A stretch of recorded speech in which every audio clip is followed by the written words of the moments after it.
Hi everyone, welcome back to my YouTube channel. तो आज का जो टॉपिक है हम डिस्कस करने वाले हैं टेरिटोजेनेसिस क्या होता है और teratogenic agents and their effects on embryonic development.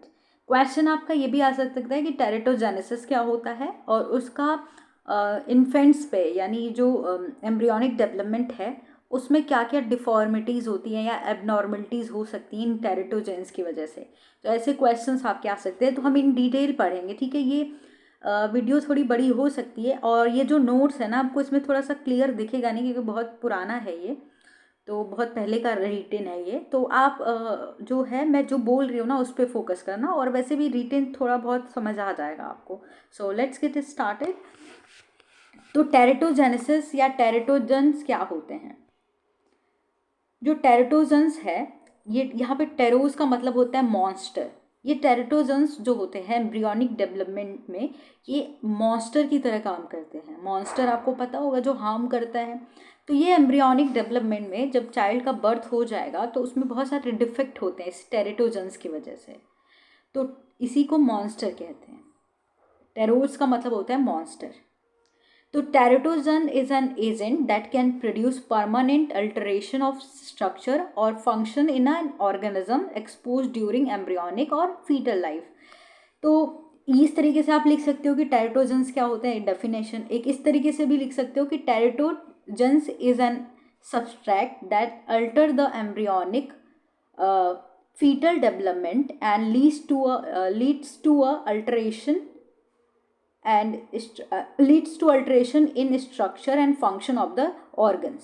तो ये डेफिनेशन हो गई। तब इसका मतलब क्या हुआ? जो टेरिटोजेंस होते हैं ये तो क्या करते हैं, जो फंक्शन एंड स्ट्रक्चर होते हैं ना, जब एम्ब्रियोनिक डेवलपमेंट के टाइम जब फीटल डेवलपमेंट होता है ना, फीटस बनता है, तो जब फीटल लाइफ में क्या करते हैं उसके ऑर्गन्स में कोई डिफेक्ट कर देते हैं या ऑल्टर कर देते हैं, कोई चेंज ला देते हैं, तो उस फैक्टर को, उस सब्सट्रैक्ट को हम, उस एजेंट को हम टेरिटोजन कहते हैं। ये एग्जाम्पल्स भी मैं बताऊंगी कौन कौन से फैक्टर जो हैं ये टेरिटोजेंस में आते हैं। तो ये दो तरीके से आप डेफिनेशन लिख सकते हो। टेरिटोलॉजी क्या होती है? तो branch of science which studies the mechanism and pattern of abnormal development.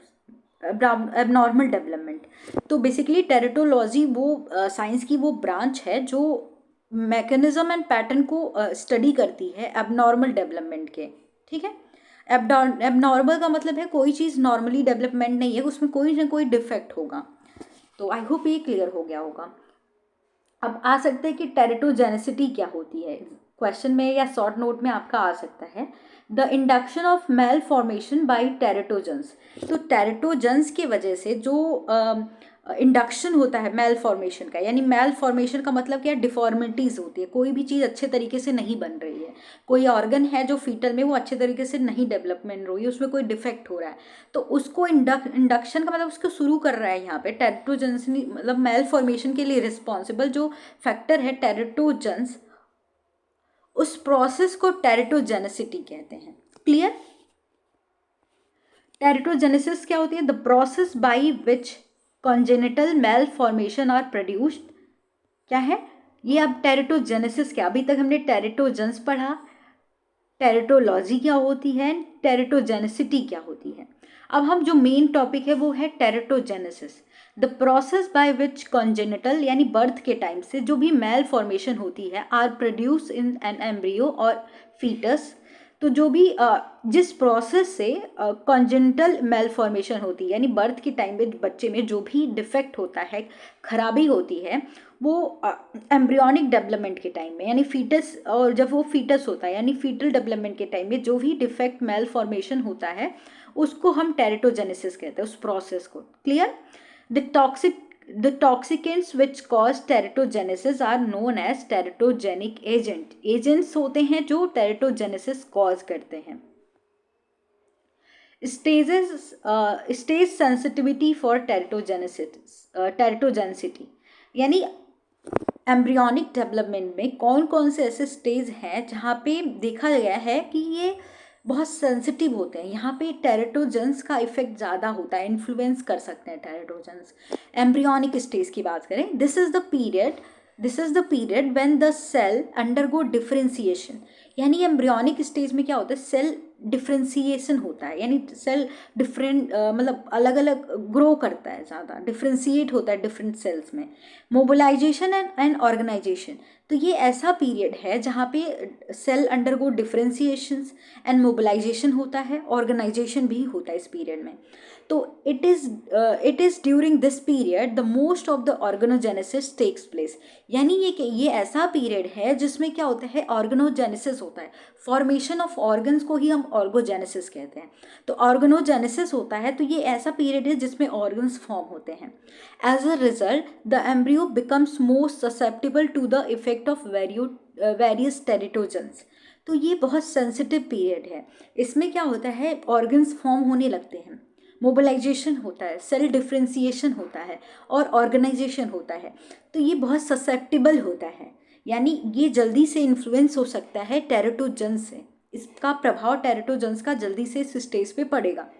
This period generally and sometimes from the 10th to 14th day in rodents में क्या होता है, ये जो पीरियड है एम्ब्रियोनिक स्टेज का, ये 10 to 14th डे में एंड हो जाता है। एंड 14th वीक ऑफ लेकिन जो ह्यूमन है उनमें क्या होता है, जो 14th वीक होता है ना, 14th वीक ऑफ जेस्टेशन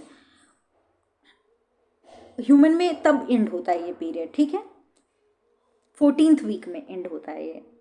तो ऑल ऑर्गन्स, यहाँ पे all organs are how not susceptible in the same period of the pregnancy, मतलब ऐसा नहीं है कि कुछ ऑर्गन्स बहुत सेंसिटिव होते हैं या ससेप्टिबल होते हैं टेरिटोजेंस के लिए, उनका इफेक्ट मतलब टेरिटोजन का जल्दी इफेक्ट पड़ता है उन पर, कुछ नहीं होते हैं।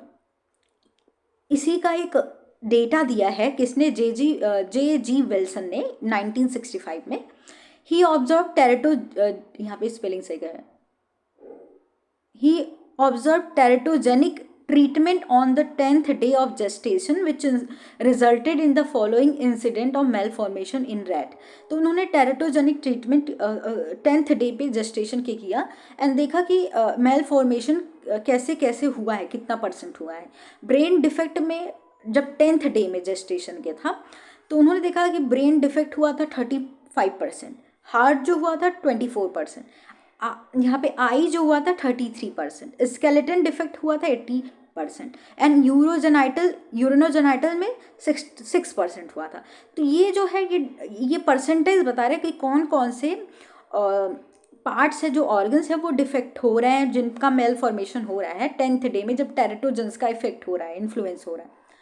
फीटल स्टेज की बात करें, अभी तक हमने एम्ब्रियोनिक स्टेज का बात की, अब फीटल स्टेज की बात करते हैं। This is characterised by the growth and functional maturation.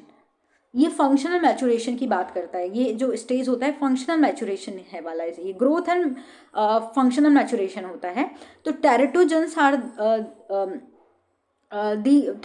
Are there unlikely to cause morphological defect during this stage.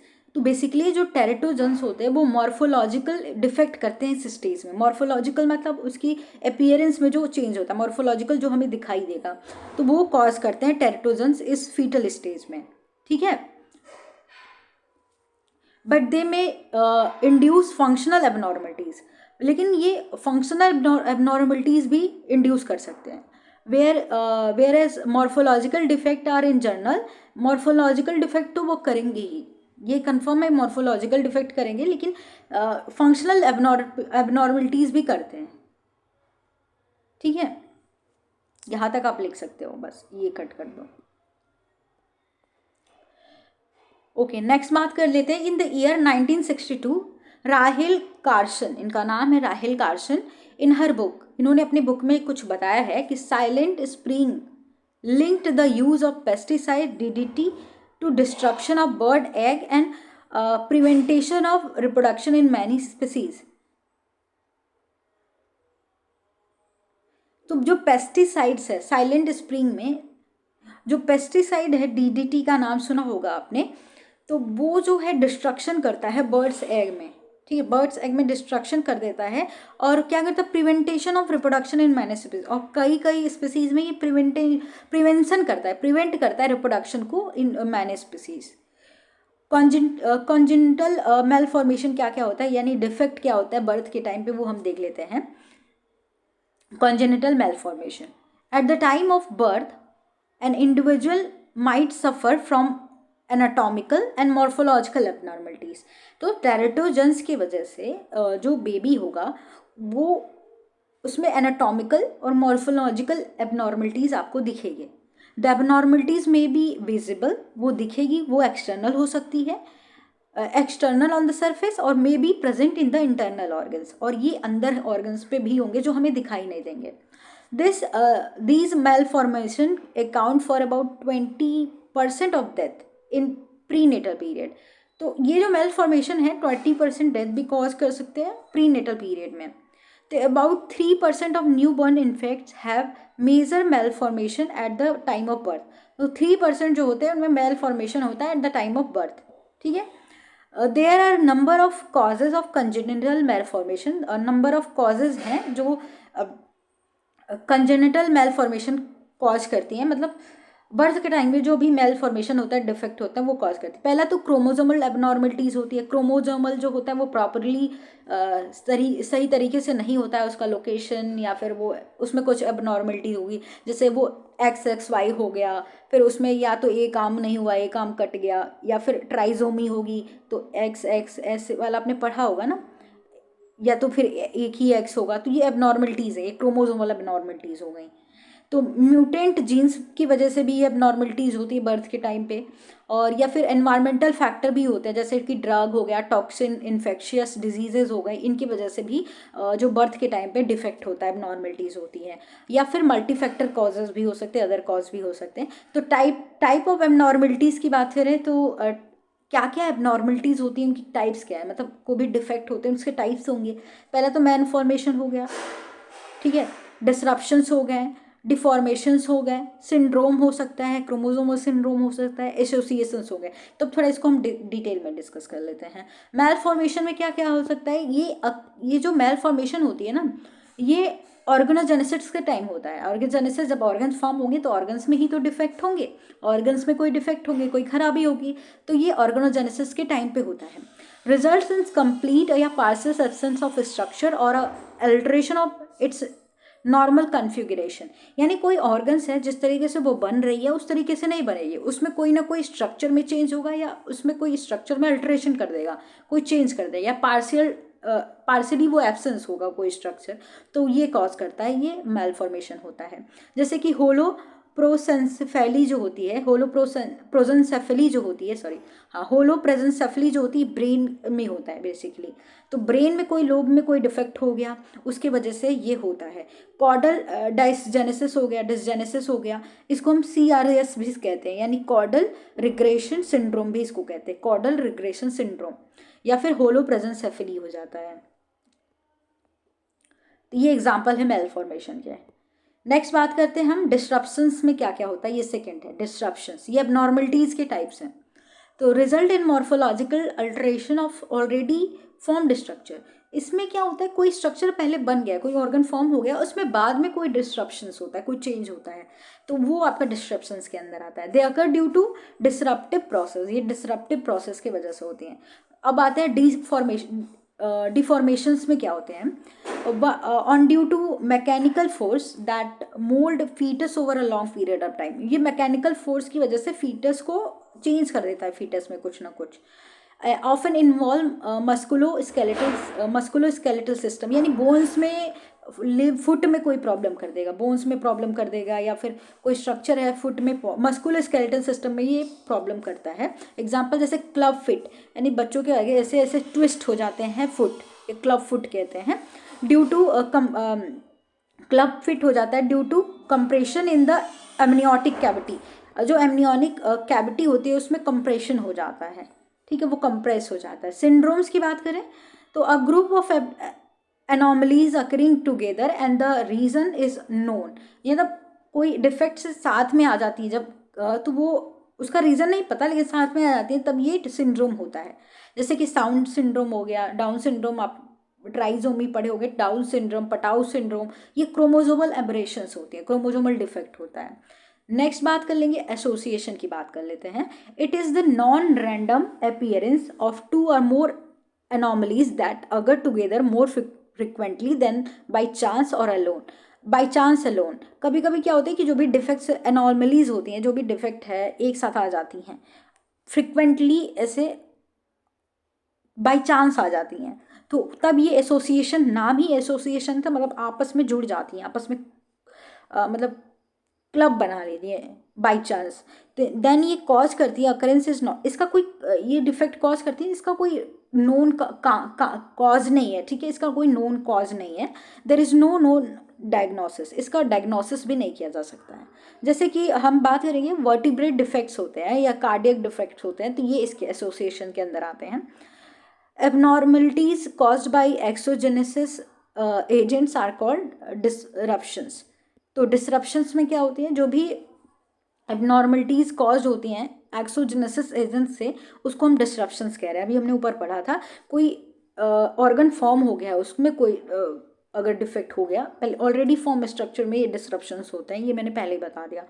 These agents responsible for disruption are form teratogens, हाँ sorry, these agents responsible for disruption are term teratogens, जो ये disruptions करते हैं इनको हम टेरेटोजेंस कह रहे हैं। Sometimes a condition can be disruption caused by exogenesis और malformation caused by genetic mutation। तो ये जो कंडीशन है, ये malformation की हो सकती है, डिसरप्शंस की भी हो सकती है, या तो जेनेटिक म्यूटेशन की वजह से, जेनेटिक म्यूटेशन यानी कोई चेंज हो गया, क्रोमोजोम का चेंज हो गया, जीन्स की वजह से कोई चेंज हो गया, या फिर कोई एक्सोजेनेस जो बाहर से हमें एजेंट्स मिलते हैं, जो बाहर के फैक्टर है, इन्वायरमेंटल फैक्टर है, उनकी वजह से कोई चेंज हो गया, तो वो इसकी वजह से डिसरप्शंस होता है। डिसरप्शन एंड मेलफॉर्मेशन की बात करें हम, तो जैसे कि आपने एक पढ़ा होगा, एक डिजीज सॉरी एक डिफेक्ट है चॉन्ड्रोडाइसिप्लेसिया, हाँ चॉन्ड्रोडिस्प्लेसिया, हाँ सॉरी चॉन्ड्रो, इसका नाम ही ऐसा है। चॉन्ड्रोडिस्प्लेसिया जो होता है is a congenital defect of a bone and cartilage. ये चॉन्ड्रोडिस्प्लेसिया जो होता है एक कॉन्जेनिटल डिफेक्ट, यानी बर्थ के टाइम से ये डिफेक्ट होता है, जो कि बोन एंड कार्टिलेज का डिफेक्ट होता है। इसमें क्या होता है, बोन एबनॉर्मल बोन होता है, एंड मिनरलाइजेशन होता है, under development of nasal cartilage and shorten finger होता है इसमें, ये कैरेक्टरिस्टिक्स है। This condition is cause by defective genes, ये जीन्स की वजह से होता है, ऑन द एक्स क्रोमोजोम के डिफेक्टिव जीन्स की वजह से होता है।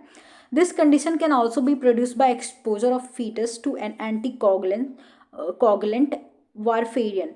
सो बेसिकली जिसको ये जो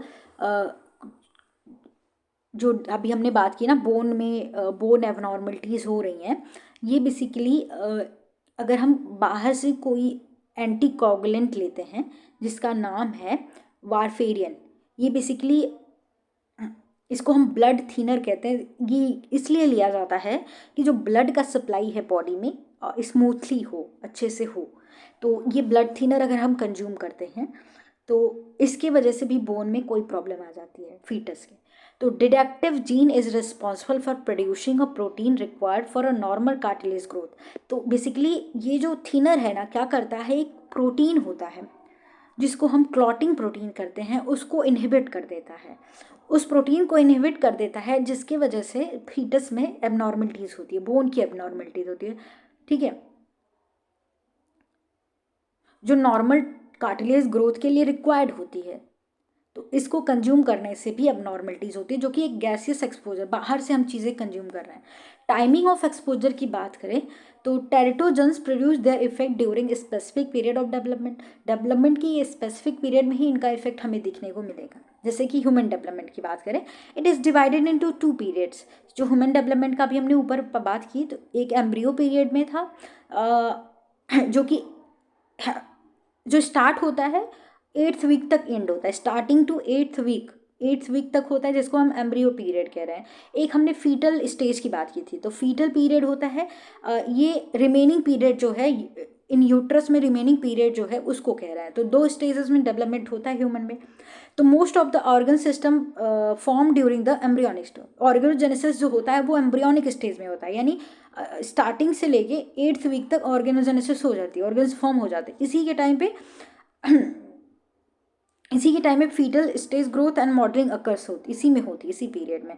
सेंसिटिव पीरियड की बात करें, दैट पीरियड, सेंसिटिव पीरियड क्या होता है, that period of time during development when the embryo is exposed to a teratogen leading to malformation. ये sensitive period इसका नाम इसीलिए, इसमें जब क्या होता है कि जब टेरेटोजन का एक्सपोजर होता है या कोई जो प्रेग्नेंट लेडी है वो कंज्यूम कर लेती है कोई भी ऐसा फैक्टर जो हार्म कर सकता है बेबी को, तो उस टाइम पे ये मेल फॉर्मेशन हो सकता है। क्रिटिकल पीरियड भी क्या होता है, ये भी एक पीरियड होता है जिसमें और basically most of the organs form होते हैं इस पीरियड में, तो ये दोनों पीरियड भी टेरेटोजन इफेक्ट कर सकता है। The period of maximum susceptibility is between week 3 to 8, यानी जो एम्ब्रियो स्टेज होता है ना, एम्ब्रियो स्टेज आपका स्टार्टिंग टू 8th वीक होता है, उसमें ज़्यादा ये ऑर्गन्स का है डिस्ट्रप्शंस होता है, एबनॉर्मलिटीज़ मेलफॉर्मेशन ज़्यादा उसी में होता है, उसी में टेरेटोजन्स का इफेक्ट ज़्यादा होता है। prior to week third exposure of teratogen does not produce abnormality because at this time exposure to teratogens एक सेकेंड, यानी 3rd वीक से पहले जो होता है उसमें क्या होता है कि जो भी टेरेटोजन्स का एक्सपोजर होता है तो ये बेसिकली किल करता है, कुछ ही एलील्स और कुछ सेल्स को ही क्या है ये अफेक्ट करता है, तो जिसकी वजह से जो एम्ब्रियो होता है खुद को रिकवर कर लेता है। तो ज़्यादा से ज़्यादा इफेक्ट टेरेटोजन्स का आपका 3rd to 8th वीक में होता है एम्ब्रियोनिक स्टेज में, ठीक है। ऐसा एक ऑर्गन है जो कि नर्वस सिस्टम जो है ये इतना ससेप्टिबल है to teratogens throughout the development, यानी सबसे ज़्यादा अफेक्ट आपका ब्रेन पे ही होगा टेरेटोजन्स का, यानी इसके लिए आपका ब्रेन को ये अफेक्ट करेगा ही करेगा। सो जो आपका सबसे इम्पॉर्टेंट है infectious agents. Okay, infectious agents of teratogens की बात करें, जो फैक्टर है रिस्पॉन्सिबल होती हैं फॉर माल फॉर्मेशन या टेरेटोजेनेसिस के लिए, उसकी बात करेंगे। रूबेला वायरस हो सकता है, हर्पिस सिंपल वायरस होता है, साइटोमेगलो वायरस होता है, HIV वायरस हो, टोक्सोप्लाज्मा गोंडी हो सकती है, कॉन्जाइनिटल सिफिलिस हो सकता है, ये सारे फैक्टर्स होते हैं। अदर फैक्टर भी हैं जैसे कि थैलिडोमाइड हो सकता है। ये थैलिडोमाइड क्या होता है, ये drug use to stop morning sickness को स्टॉप करने के लिए लोग कंज्यूम करते हैं।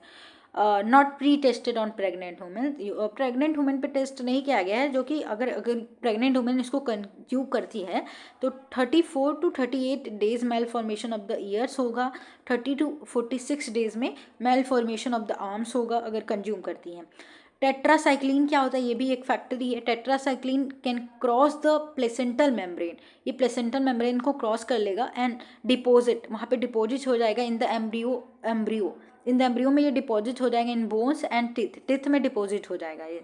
टेट्रासाइक्लिन एक्सपोजर जो होगा can result in yellow staining of the primary और डिसीडियस टिथ, जो प्राइमरी टिथ होता है यानी परमानेंट। देखिए फर्स्ट एक तो दूध मिल्क टिथ होता है, एक फर्स्ट टिथ होगा, जो डिसीडियस टिथ होते हैं एंड वो क्या होता है वो डिमिनिश्ड हो जाता है, यानी उसमें डिमिनिश्ड ग्रोथ होती है, कम ग्रोथ होती है एंड द लॉन्ग बोन्स में भी कम होंगे, लॉन्ग बोन्स जो होते हैं उनकी ग्रोथ कम होगी अगर टेट्रासाइक्लिन प्रेग्नेंट वुमेन कंज्यूम कर लेती है। एक है रेटिनोइक एसिड, ये जो रेटिनोइक एसिड है ये एक डेरिवेटिव है किसका, रेटिनॉल का, विटामिन ए का एक डेरिवेटिव है। ये बहुत ज़्यादा टेरेटोजेनिक होता है इन ह्यूमन, ठीक है। Even at a very low dose, कम भी इसका डोज लिया जाए, ओरल मेडिकेशन यानी खाया जाए इसको, सच एज इसका एग्जाम्पल है, इसी का एक है एग्जाम्पल आइसोट्रिटिनोइन जो है, isotretinoin used in the treatment of acne यानी दर्द के ट्रीटमेंट के लिए आइसोट्रिटिनोइन यूज होता है। ये पोटेंट टेरेटोजेंस होते हैं, अभी बताया ना ये टेरेटोजेनिक बहुत एक्सट्रीमली टेरेटोजेनिक होते हैं ये। अब नेक्स्ट बात कर लेते हैं, ये सारे ड्रग्स होते हैं, ड्रग्स मतलब मेडिसिन हैं जो कंज्यूम किया जाता है जिसकी वजह से फीटस में प्रॉब्लम आ जाती है। डाई एथाइल स्टिल बेस्ट्रॉल जो है, डाई एथाइल स्टिल बेस्ट्रॉल, ठीक है, यूज टू प्रिवेंट मिसकैरेज को प्रिवेंट करने के लिए यूज़ होता है एंड प्री मेच्योर डिलीवरी को प्रिवेंट करने के लिए, रोकने के लिए यूज़ होता है, मिसकैरेज ना हो या बेबी 9 मंथ से पहले ही उसका बर्थ ना हो जाए, इसके लिए यूज़ होता है। It is if prenatal exposure, यानी प्री नेटल एक्सपोजर होता है या increase risk of cervical cancer का डॉटर में होता है रिस्क ज़्यादा, सर्विकल कैंसर का डॉटर में, and can be born with जो डॉटर होती है, डॉटर में इसका इफेक्ट होता है। डॉटर में लोग तो खा तो लेते हैं, इसको कंज्यूम कर लेते हैं, लेकिन जो एबनॉर्मलिटीज़ होती है वो तो बेबी में होगी। तो यहाँ पे यूट्रस नहीं हो सकता है, फॉलोपियन ट्यूब भी एब्सेंट हो सकता है इसकी वजह से। आयनाइजिंग रेडिएशंस क्या हो सकता है? Ionising radiation can injure the developing embryo due to death, cell death, और क्रोमोसोम एब्रेशंस भी हो सकता है। आयनाइजिंग रेडियंस की वजह से म्यूटेशंस होती हैं, म्यूटेशंस जीन्स में हो जाएंगी। जैसे अभी वो हुआ था भोपाल गैस ट्रेजेडी, तो उसकी वजह से जीन में म्यूटेशन हो सकता है, आइसोसाइनेट की वजह से हो सकता है। तो ये सारे केमिकल्स की वजह से, रेडिएशंस की वजह से जीन में म्यूटेशंस हो सकती है, वो भी मेल फॉर्मेशन कॉज कर सकता है। मैटरनल कंडीशन की बात करें तो maternal medical condition can also produce teratogen risk, यानी मैटरनल जो वो मेडिसिन ले रही है, कुछ लोग तो बहुत ज़्यादा मेडिसिन ले लेते हैं, वो भी फीटस में प्रॉब्लम कर सकता है। इसलिए डॉक्टर के पास जाना चाहिए, बिना ऐसे ही पूछे कोई भी चेकअप के नहीं लेना, कंज्यूम करना चाहिए। इनफेक्ट्स ऑफ डायबिटिक मदर, यानी जिसको डायबिटीज़ है, वो जिस मदर को उसका बेबी है, तो have an increase incidence of congenital heart disease, तो उसमें ज़्यादा से ज़्यादा चांसेस है उसको हार्ट डिजीज़ के, renal, gastro intestinal and central nervous system में प्रॉब्लम के चांसेस ज़्यादा होते हैं। Malformation such as neural tube defect हो सकता है, न्यूरल ट्यूब डिफेक्ट हो सकता है। तो ये पूरा आपका जो टॉपिक है ये कंप्लीट हो गया, अच्छे से मैंने एक्सप्लेन कर दिया। एंड नोट्स की बात करें तो नोट्स एकदम क्लियर नहीं है, बट जितना भी मैंने बोला है आप उसको अकॉर्डिंग आप लिख सकते हो, क्योंकि इसमें हैंडराइटिंग जो है बहुत गंदी लिखी हुई है, ये रफ जैसा किया गया था। तो आई होप आपको क्लियर हो गया होगा। कोई भी प्रॉब्लम होगी कमेंट सेक्शन में आप बता सकते हैं। एंड वीडियो अच्छी लगती है तो अभी तक आपने चैनल को सब्सक्राइब नहीं किया तो guys please do like, share and subscribe. और MSc BSc जोलॉजी के नोट्स आपको इस चैनल पे अब मिल जाएंगे। Thank you.